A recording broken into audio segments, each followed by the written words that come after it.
You've heard the joke, right? That we're all just living in some giant cosmic video game, probably being run by a couple of bored teenagers from the future. It's a fun thought, but what if it's not a game at all? What if we've completely misunderstood the reason we're even here?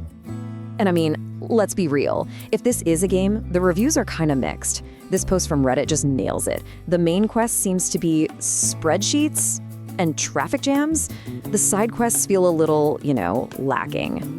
Okay, but here's the twist. What if the point was never to entertain anyone? What if our reality isn't some cosmic game, but more like an emergency protocol? A desperate, last-ditch attempt by our descendants to figure out where it all went wrong for them. So this gets us to what we can call the bored god fallacy.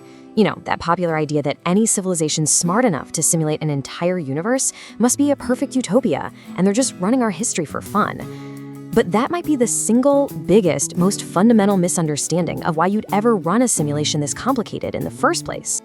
And here's the thing. We have absolutely no reason to think the future is perfect. It's actually way more likely that our simulators, our descendants, are dealing with their own existential risks. I'm talking about threats so huge they could literally end their entire civilization.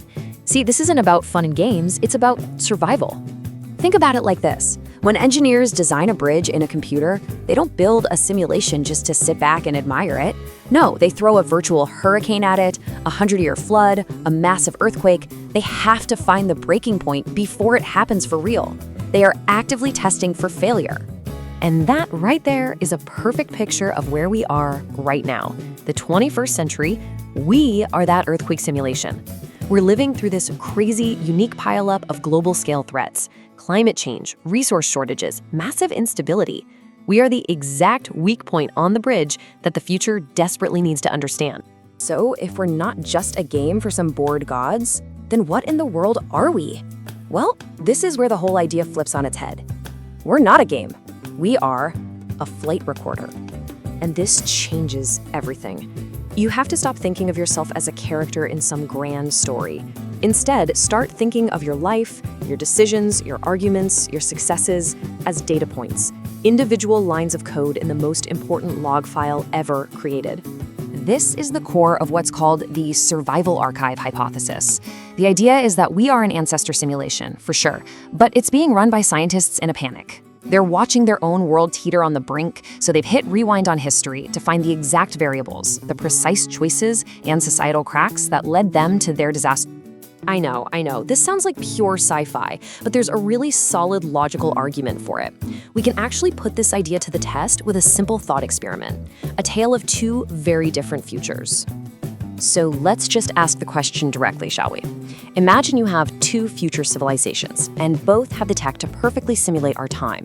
Which one of them is actually going to push the play button? Okay, on one side you've got the utopians. They live in a peaceful, post-scarcity paradise. What's their motivation to run a mind-bogglingly expensive simulation of our messy, chaotic time?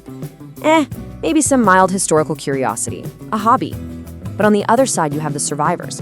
Their world is falling apart, and it's a direct result of things that happened right here in our time. Their motivation? Desperate, urgent, existential survival. So what's the more powerful driver? Boredom or pure, unadulterated fear? A society fighting for its own life is infinitely more likely to pour every resource it has into this project than one that's just looking for a little entertainment. So, okay, what does this all mean for us? For you and me, living our lives right here, right now? Well, if we take this idea seriously, it changes literally everything about how we look at our own world.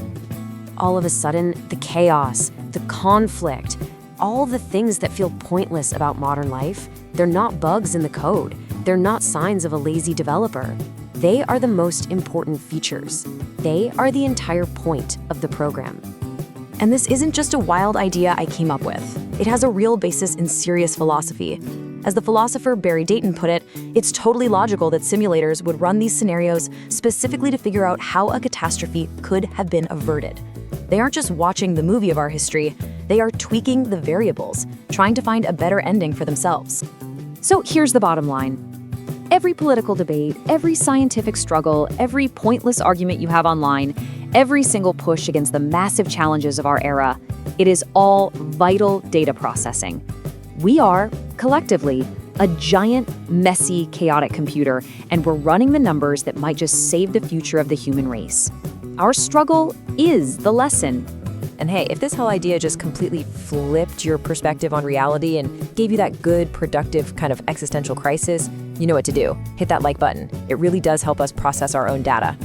Now, for the record, this entire framework, this survival archive hypothesis, was put together by a research group called Varia. If you want to go even deeper down this rabbit hole, and I suggest you do, you can find all their research at varia1.com. Which really leaves us with just one last big question. If you knew, like for certain, that every single choice you made was a data point being analyzed to save the future, would you do anything differently? I'd love to know what you think, so drop it in the comments below. And if you enjoy breaking down the big ideas that are shaping our world, make sure you're subscribed.